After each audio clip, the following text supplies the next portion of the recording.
Ora, muito boa tarde a todos. Ontem tive uma intervenção na SIC Notícias, como é do conhecimento da maioria dos que me estão a ver e ouvir agora, e uma das intervenções que eu gostaria de recuperar foi aquela em que eu analisei as palavras do ministro Sergei Lavrov relativamente aos judeus, ao facto de Hitler ser alegadamente descendente de judeus.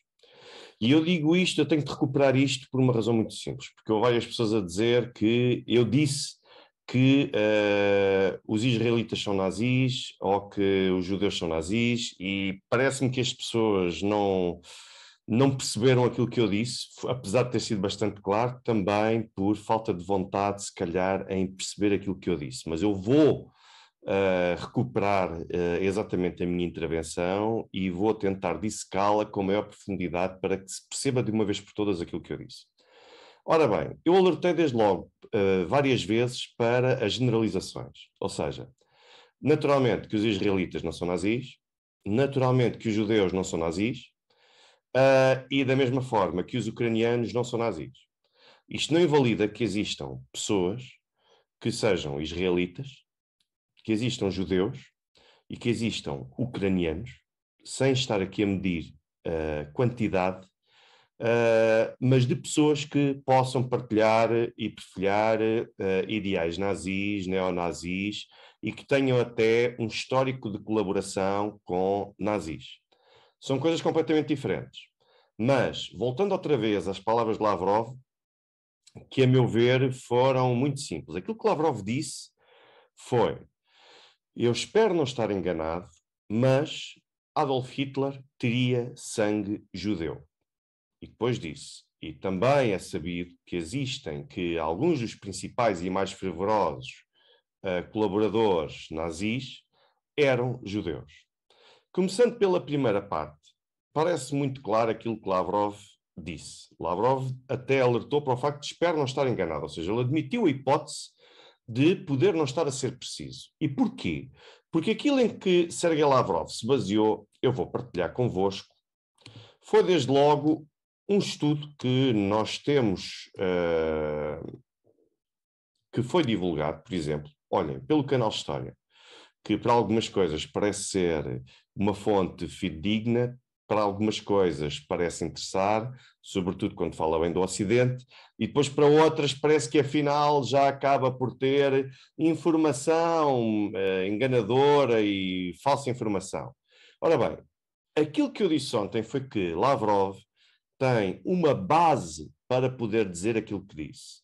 Eu não estou a dizer que a base é científica, não estou a dizer que a base é factual, eu nem sequer posso afirmar que o estudo em que Lavrov acaba, de certa forma, por se inspirar, que é um estudo do ponto de vista científico irrepreensível.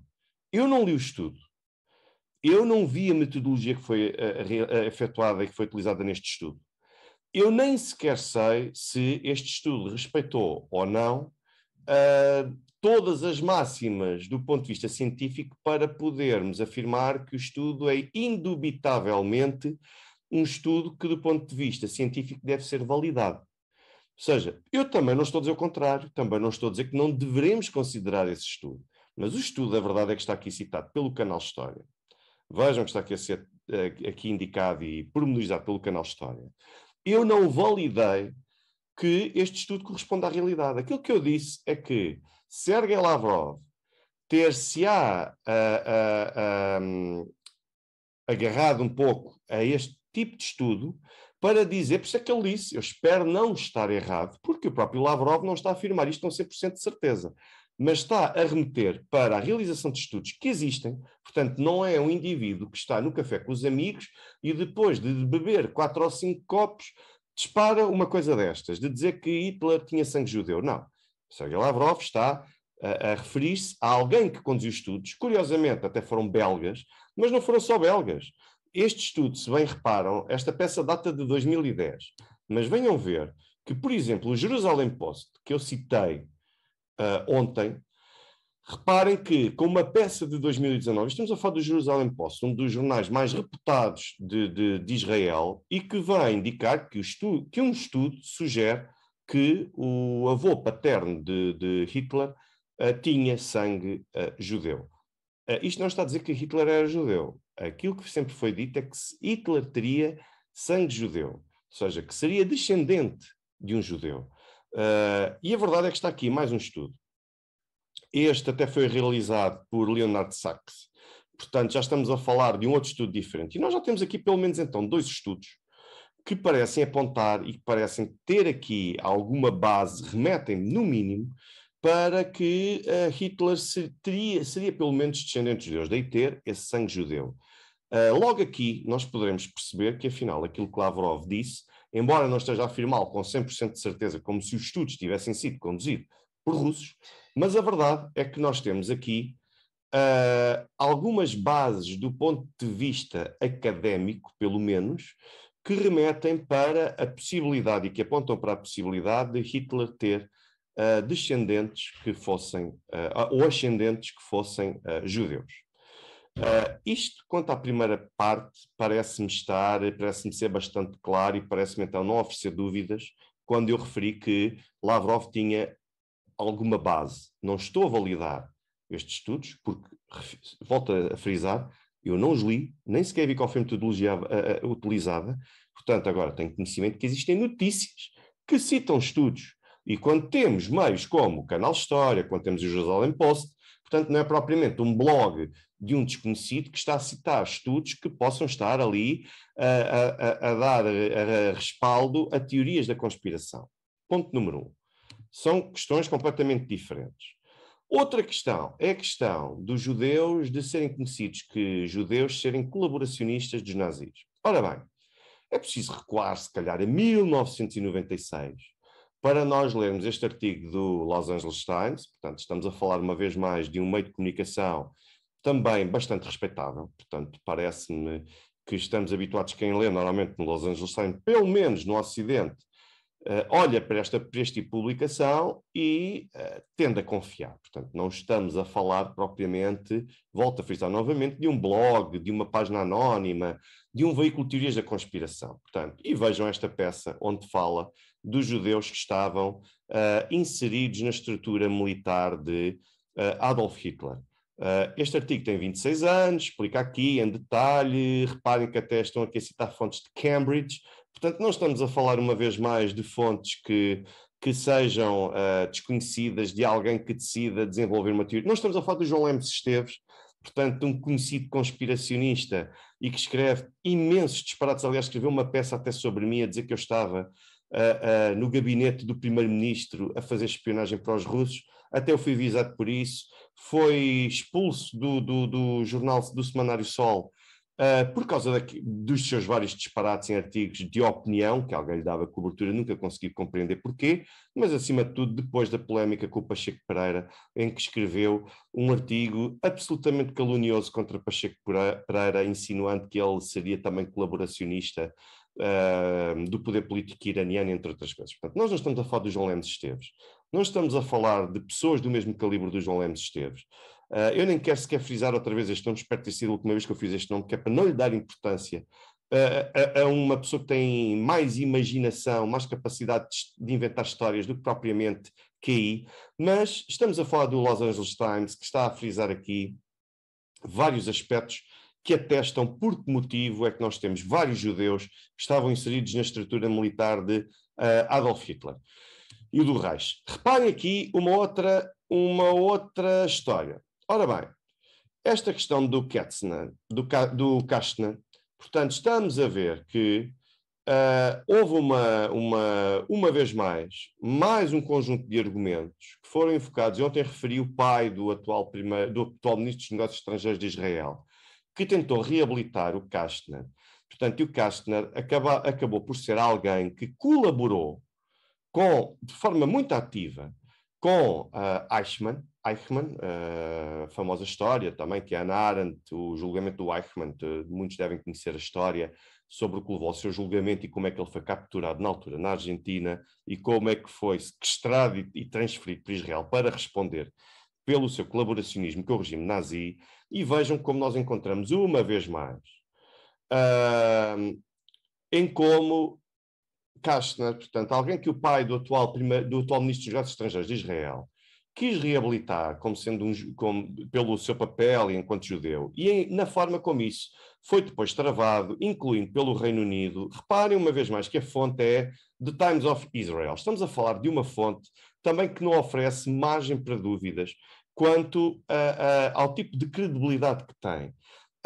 E este é só mais um exemplo em como alguns dos principais colaboracionistas e mais fervorosos do regime nazi eram judeus. Desculpem, mas isto tem de ser dito. A pessoa não pode mentir e não pode estar a fingir apenas porque o politicamente correto exige que nós tenhamos uma outra visão das coisas. E reparem ainda uma outra situação, que temos também o apoio dado por alguns judeus, no apoio à extrema-direita e no apoio também aos neonazis. Temos aqui mais um estudo. Este é um estudo, não um artigo.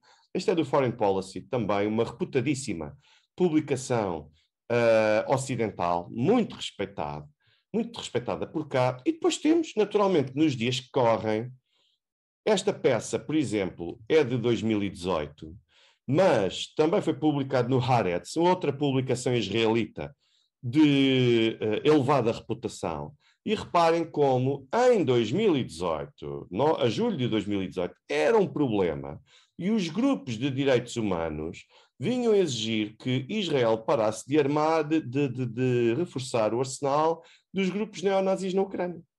Ou seja, quando nós temos isto, juntamente com outra situação que eu referi também, de termos agora armas que estão a ser fornecidas ou que são produzidas por Israel, ainda que em parceria com outros países, mas por Israel, e que vão parar às mãos do Batalhão Azov, que é assumidamente neonazi, nós temos um problema, que é, nós temos israelitas a apoiarem neonazis, temos judeus a apoiarem neonazis, da mesma forma como tivemos judeus colaboracionistas no passado do regime do Reich, do regime de Adolf Hitler. Eu espero já ter dado fontes suficientes. Posso encontrar muitas outras que demonstram como alguns dos mais fervorosos colaboracionistas com Adolf Hitler e com o Reich eram efetivamente judeus.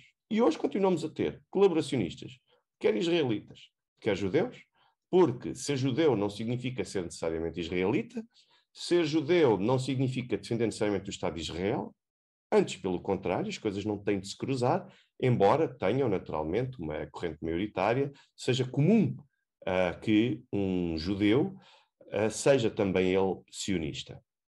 Mas nós temos uma ala muito mais ortodoxa e conservadora do judaísmo que se opõe, por questões históricas e religiosas, à formação do Estado de Israel. Portanto, mas isso é uma questão que eu vou deixar para um outro sítio, para uma outra altura. Eu não quero explorar isso agora. Agora, volto a frisar, o nosso problema é se nós cairmos na generalização. Se nós começarmos a dizer que os israelitas são colaboracionistas, regra geral, do regime, quer do regime nazi, quer também agora apoiantes de neonazis, nós estamos a cair naturalmente, não em demagogia, mas estamos a correr o risco de insultar pessoas que não são todas juntas, não são sequer uma minoria ao ponto de estarmos a interpretar que a maioria sim apoia este tipo de ideologias. Da mesma forma que os ucranianos também, as pessoas, os cidadãos ucranianos, não são nazis, nem sequer preferem a ideologia neonazi. Agora, que temos neonazis inseridos na estrutura e no aparelho de Estado ucraniano com a complacência do presidente Zelensky, não tenho a menor dúvida que nós temos, e a prova disso é este batalhão Azov, que está inserido, que foi legalizado, que está inserido na estrutura de poder e que é bastante conveniente para os fins e para os objetivos a prosseguir por parte da Ucrânia neste momento. Confundir o aparelho de Estado ucraniano, até o aparelho militar, com o cidadão ucraniano tradicional, vai um longo caminho. E é isso que nós não podemos fazer. Um bom dia a todos.